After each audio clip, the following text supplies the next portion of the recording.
सालों तक भारत पर हमले होते रहे। कहीं बम धमाके हुए, कहीं निर्दोष लोगों को गोलियों से भून दिया गया, कहीं जवान शहीद हुए और कहीं पूरे शहरों को दहशत में डाल दिया गया। हर बार देश गुस्से में था, हर बार टीवी चैनलों पर बहस हुई, हर बार नेताओं ने बयान दिए और हर बार लोगों के मन में सिर्फ एक सवाल रह गया, क्या इन आतंकियों को कभी उनके किए की सजा मिलेगी। लेकिन फिर अचानक कुछ बदलने लगा। पाकिस्तान में बैठे बड़े बड़े आतंकवादी रहस्यमयी तरीके से मारे जाने लगे। कोई मस्जिद के बाहर गोली मार दिया गया, किसी पर बाइक सवार हमलावरों ने हमला किया, कोई अपने घर के पास खत्म कर दिया गया। हर घटना के बाद बस एक लाइन सुनाई देती, अननोन गनमैन अटैक्ड। साल 1999, दिसंबर की ठंडी रातें चल रही थीं। लोग नए साल की तैयारियों में लगे थे। किसी ने नहीं सोचा था कि कुछ ही घंटों में पूरा देश एक ऐसे संकट में फंस जाएगा जिसे भारत की सबसे बड़ी सुरक्षा विफलताओं में गिना जाएगा। इंडियन एयरलाइंस की फ्लाइट IC-814 काठमांडू से दिल्ली आ रही थी। यात्रियों के लिए ये एक सामान्य यात्रा थी। कोई छुट्टियां मनाकर लौट रहा था, कोई बिजनेस ट्रिप से वापस आ रहा था, कोई अपने परिवार से मिलने जा रहा था। लेकिन अचानक विमान हाईजैक हो गया। आतंकियों ने पूरे विमान को अपने कब्जे में ले लिया। धीरे धीरे ये खबर पूरे देश में फैल गई और टीवी चैनलों पर सिर्फ एक ही खबर चल रही थी, IC-814 हाईजैक्ड। विमान कई जगहों पर गया और आखिरकार कंधार पहुंचा, जो उस समय तालिबान के नियंत्रण में था। अब भारत के सामने सबसे बड़ी चुनौती थी यात्रियों की जान बचाना। देश भर में डर और तनाव का माहौल था। विमान में बैठे लोगों के परिवार रो रहे थे, सरकार पर दबाव बढ़ रहा था और आतंकी अपनी मांगों पर अड़े हुए थे। उनकी मांग साफ थी, भारत अपने कब्जे में मौजूद कुछ खूंखार आतंकियों को रिहा करे। भारत के सामने बहुत कम विकल्प बचे थे। अगर सरकार मना करती तो सैकड़ों निर्दोष लोगों की जान जा सकती थी। आखिरकार सरकार ने आतंकियों की मांग मान ली और 3 खतरनाक आतंकियों को छोड़ दिया गया। देश के ज्यादातर लोग उस समय सिर्फ यात्रियों की सुरक्षित वापसी देखकर राहत महसूस कर रहे थे। लेकिन एक इंसान ऐसा था जिसके अंदर कुछ टूट चुका था। वो थे अजीत डोभाल। उनके लिए ये सिर्फ एक हाईजैक नहीं था, ये भारत की मजबूरी और बेबसी का प्रतीक बन चुका था। उनका मानना था कि अगर सरकार थोड़ी और सख्ती दिखाती, थोड़ा और समय देती और सही रणनीति अपनाती तो आतंकियों को छोड़े बिना भी ऑपरेशन सफल हो सकता था। लेकिन राजनीतिक दबाव, अंतर्राष्ट्रीय परिस्थितियों और यात्रियों की जान बचाने की मजबूरी के बीच भारत को झुकना पड़ा। यही वो पल था जिसने डोभाल के मन में एक नई सोच को जन्म दिया। उन्हें समझ आ गया था कि आतंकवाद के खिलाफ सिर्फ डिफेंसिव होकर नहीं लड़ा जा सकता। अगर दुश्मन को सच में रोकना है तो उसे वहीं जाकर खत्म करना होगा जहां वो खुद को सबसे सुरक्षित समझता है। और शायद उसी दिन ऑपरेशन अननोन गनमैन का बीज बोया गया। 2004 में जब अजीत डोभाल IB के डायरेक्टर बने, तब उनके पास सिर्फ अनुभव नहीं था, बल्कि एक ऐसी समझ थी जो बहुत कम लोगों के पास होती है। उन्होंने वर्षों तक आतंकवाद के नेटवर्क को करीब से देखा था। उन्हें पता था कौन कहां बैठा है, कौन फंडिंग करता है, कौन हथियार पहुंचाता है और कौन भारत के अंदर हमले करवाता है। उन्होंने धीरे धीरे एक सीक्रेट प्लान तैयार करना शुरू किया। ये प्लान पारंपरिक सुरक्षा रणनीति से बिल्कुल अलग था। इसका मकसद सिर्फ आतंकियों को पकड़ना नहीं था, बल्कि उन्हें खत्म करना था, वो भी उनके घर में घुसकर। इस ऑपरेशन का नाम रखा गया अननोन गनमैन। आइडिया बेहद खतरनाक और साहसी था। अगर कोई आतंकी भारत के खिलाफ हमला करता है तो भारत उसे अदालतों और अंतर्राष्ट्रीय दबाव के भरोसे नहीं छोड़ेगा, बल्कि एक सीक्रेट नेटवर्क उसके पीछे जाएगा और उसे वहीं खत्म करेगा जहां वो खुद को सबसे सुरक्षित समझता है। डोभाल जानते थे कि ये आसान नहीं होगा। अगर ऑपरेशन पकड़ा गया तो अंतर्राष्ट्रीय विवाद हो सकता था, भारत पर गंभीर आरोप लग सकते थे। लेकिन उनके लिए इससे बड़ा सवाल था कि अगर कुछ नहीं किया गया तो कितने और लोग मरेंगे। एक दिन उन्होंने ये प्लान सरकार के सामने रखा। एक हाई लेवल मीटिंग बुलाई गई। बड़े नेता, वरिष्ठ अधिकारी और सुरक्षा विशेषज्ञ मौजूद थे। डोभाल साहब ने पूरी रणनीति समझाई, लेकिन जैसे ही प्रस्तुति खत्म हुई, फिर अचानक एक नेता ने गुस्से में वो फाइल उठाई और फेंक दी। उस पल डोभाल साहब समझ गए कि देश के पास ताकत तो है, लेकिन उसे इस्तेमाल करने की इच्छा शक्ति नहीं है। उन्होंने कुछ नहीं कहा, बस फाइल वापस उठाई और चुपचाप कमरे से बाहर निकल गए। लेकिन उस दिन उन्होंने एक बात तय कर ली कि अगर आज नहीं तो एक दिन ये ऑपरेशन जरूर होगा। 11 जुलाई 2006, मुंबई अपनी रोजमर्रा की जिंदगी में डूबी हुई थी। शाम का समय था और हमेशा की तरह लाखों लोग ऑफिस से घर लौट रहे थे। लोकल ट्रेनें भरी हुई थी।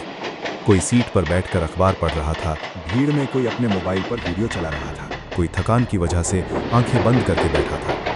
किसी को नहीं पता था कि अगले कुछ मिनटों में उनकी जिंदगी हमेशा के लिए बदलने वाली है। अचानक एक फौरन हुआ। ट्रेन का पूरा डिब्बा आग और धुएं से भर गया। लोग चीखने लगे।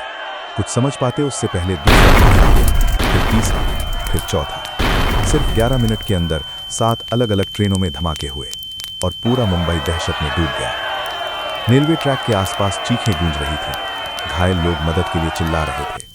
कई लोग अपने परिवारों को फोन करने की कोशिश कर रहे थे, लेकिन कई फोन हमेशा के लिए खामोश हो चुके थे। जब धुआं साफ हुआ तब तक 200 से ज्यादा लोग मारे जा चुके थे और सैकड़ों घायल थे। जांच शुरू हुई और धीरे धीरे एक नाम सामने आया, मुजम्मिल। पाकिस्तान में बैठा एक ऐसा आतंकी जो भारत के खिलाफ बड़े हमलों की योजना बना रहा था।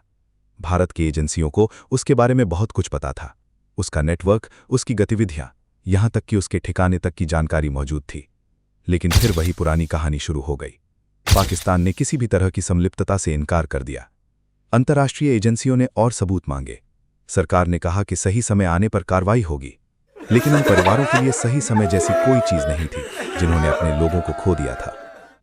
अजीत डोभाल उस समय रिटायर हो चुके थे, लेकिन उनका दिमाग अब भी उसी युद्ध में लगा हुआ था।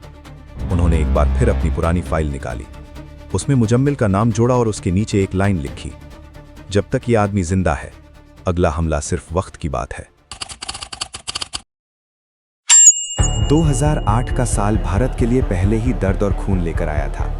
जयपुर में धमाके हुए, अहमदाबाद में सीरियल ब्लास्ट हुए और यहाँ तक कि अस्पतालों के बाहर भी बम लगाए गए ताकि घायल लोगों को बचाने आने वाले लोग भी मारे जाएं। लेकिन जो होने वाला था उसने भारत को अंदर तक हिला दिया। 26 नवंबर 2008 की रात 10 आतंकी समुद्र के रास्ते मुंबई पहुंचे। वे सिर्फ हमला करने नहीं आए, वे पूरे शहर को बंधक बनाने आए थे। उनके हाथों में आधुनिक हथियार थे, उनके पास पूरी योजना थी और उनके दिमाग में सिर्फ एक लक्ष्य, ज्यादा से ज्यादा लोगों को मारना। सीएसटी रेलवे स्टेशन पर गोलियां चलनी शुरू हुई। लोग समझ नहीं पाए कि क्या हो रहा है। कुछ सेकंड पहले जो लोग ट्रेन पकड़ने की जल्दी में थे, अगले ही पल जमीन पर खून से लथपथ पड़े थे। ताज होटल में लोग डिनर कर रहे थे, बिजनेस मीटिंग्स चल रही थी, परिवार छुट्टियां मना रहे थे। अचानक गोलियों और धमाकों की आवाज गूंजने लगी। होटल आग की लपटों में घिर गया। नरीमन हाउस में एक यहूदी परिवार को बंधक बना लिया गया। पूरा देश टीवी स्क्रीन के सामने बैठा ये हमला लाइव देख रहा था। 3 दिनों तक मुंबई युद्ध भूमि बनी रही। 166 लोग मारे गए, सैकड़ों घायल हुए।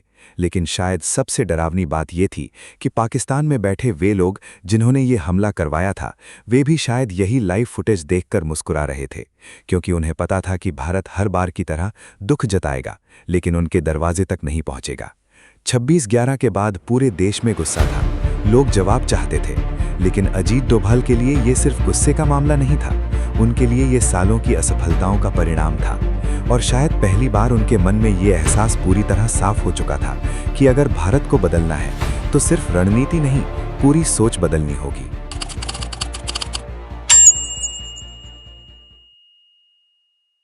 26/11 के बाद अजीत डोभाल के अंदर एक बेचैनी थी। उन्होंने वर्षों तक आतंकवाद को करीब से देखा था। उन्होंने एजेंसियों की सीमाएं देखी थीं, राजनीतिक मजबूरियां देखी थीं और हर बार ये महसूस किया था कि भारत के पास क्षमता होने के बावजूद इच्छा शक्ति की कमी है। लेकिन अब उन्हें लगने लगा था कि अगर जल्द कुछ नहीं बदला गया तो आने वाले साल और भी खतरनाक होंगे। इसी सोच के साथ वे गुजरात पहुंचे, जहां उस समय मुख्यमंत्री थे नरेंद्र मोदी। ये कोई सामान्य राजनीतिक मुलाकात नहीं थी, न कोई मीडिया था, न कोई अधिकारी, न कोई रिकॉर्ड, सिर्फ 2 लोग और देश की सुरक्षा पर बातचीत। डोभाल साहब अपने साथ वर्षों से जमा की गई जानकारी लेकर आए थे। आतंकियों के नाम, उनके नेटवर्क, उनकी लोकेशन, उनके संपर्क, सब कुछ। उन्होंने मोदी जी को बताया कि भारत के पास क्षमता है, लोग हैं, नेटवर्क है, बस आदेश की कमी है। उन्होंने साफ कहा कि अगर राजनीतिक समर्थन मिल जाए तो भारत आतंकियों को उनके घर में जाकर खत्म कर सकता है। मोदी जी काफी देर तक चुपचाप सब सुनते रहे। कमरे में भारी खामोशी थी। फिर उन्होंने एक सवाल पूछा, अगर सब तैयार है तो ये अब तक हुआ क्यों नहीं?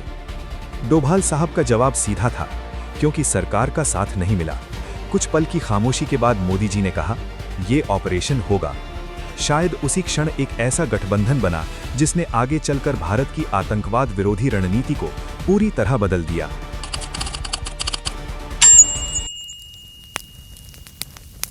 इसके बाद देश के एक गुप्त स्थान पर ऐसी ट्रेनिंग शुरू हुई जिसके बारे में आज भी बहुत कम लोग जानते हैं। वहां 15 लोग थे।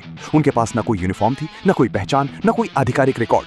अगर वे मर जाते तो शायद दुनिया को कभी पता भी नहीं चलता कि वे कौन थे। लेकिन उन्हें जिस काम के लिए तैयार किया जा रहा था वो किसी सामान्य सैनिक या एजेंट का काम नहीं था।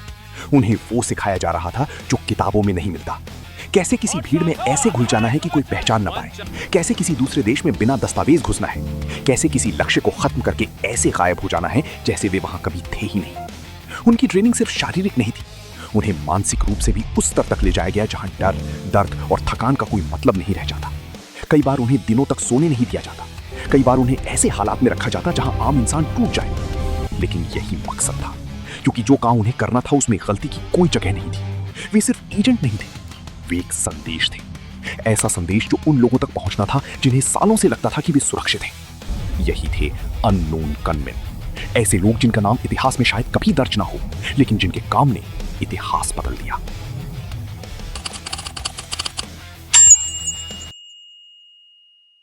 2014 में जब अजीत डोभाल एनएसए बने तब वर्षों पुरानी वो फाइल आखिरकार फिर से खोली गई। लेकिन जैसे ही उन्होंने देश भर की रिपोर्ट्स देखी, उन्हें एक और बड़ी सच्चाई समझ में आई। बाहर बैठे आतंकियों को खत्म करना जरूरी था, लेकिन उससे भी ज्यादा जरूरी था देश के अंदर मौजूद उस नेटवर्क को तोड़ना जो आतंकवाद को जिंदा रखता था। ये सिर्फ सीमा पार का खेल नहीं था। देश के अंदर ऐसे लोग मौजूद थे जो आतंकियों को पैसा देते थे, जानकारी देते थे, पनाह देते थे और जरूरत पड़ने पर उनका नेटवर्क बनते थे। इसके बाद देश भर में चुपचाप कार्रवाई शुरू हुई। स्थानीय गुंडे, माफिया, सपोर्ट सिस्टम एक एक करके निशाने पर आने लगे। कई जगह पुलिस ऑपरेशन हुए, कई जगह अचानक गिरफ्तारियां हुई और कई नेटवर्क धीरे धीरे खत्म होने लगे। और पहली बार ऐसा महसूस होने लगा कि भारत अब सिर्फ बचाव नहीं, जवाब देने की तैयारी कर रहा है।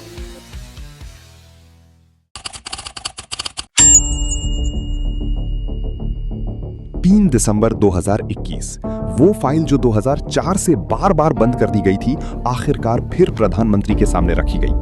इसके बाद धीरे धीरे दुनिया ने कुछ अजीब घटनाएं नोटिस करनी शुरू की। पाकिस्तान में बैठे बड़े बड़े आतंकी एक एक करके मारे जाने लगे। कोई मस्जिद के बाहर गोली मार दिया गया, किसी पर बाइक सवार हमलावरों ने हमला किया, कोई अपने घर के बाहर खत्म कर दिया गया। और हर बार एक ही बात सामने आती, हमलावर आए, हमला किया और गायब हो गए। सबसे दिलचस्प बात यह थी कि कोई जिम्मेदारी नहीं लेता था, न कोई संगठन, न कोई देश। लेकिन पैटर्न इतना साफ था कि दुनिया समझ रही थी कि ये सिर्फ संयोग नहीं हो सकता।